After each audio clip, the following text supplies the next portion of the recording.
খেজুর গুড় দিয়ে দুধ পুলি তৈরি করেছি, খেতে ভীষণই ভালো হয়েছে। তো আপনাদের কাদের কাদের ভালো লাগে লাইক ও কমেন্ট করবেন। ডেইলি রান্নাঘরে আপনাদের সকলকে স্বাগত জানাই। আজকে আমি দুধ পুলি কীভাবে বানাতে হয় সেই রেসিপি আপনাদের কাছে শেয়ার করব। এই জন্য আমিও প্রথমে দুধ ভালো করে জাল দিয়ে 2 লিটার থেকে আমি 1 লিটারে করব। দুধ পুলির জন্য আমি ফুটন্ত গরম জলে চালের গুঁড়ো মিশাচ্ছি। 500 গ্রাম চাল আমি মেখে নেব। সেদ্ধ পিঠাও বানিয়ে নেব, দুধ পুলিও বানিয়ে নেব। একসাথেই আটা মেখে নিচ্ছি আমি।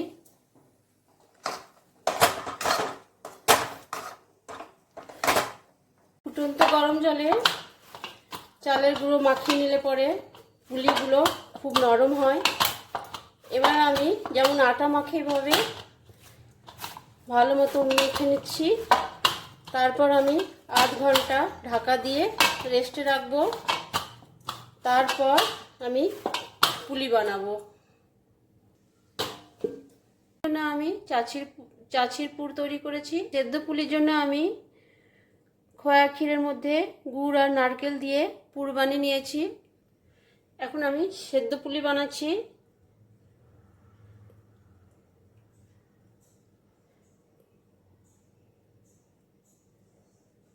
খুব সহজে তৈরি হয়ে যায়। তৈরি হয়ে গেছে। এবার আমি দুধ পুলি বানাচ্ছি।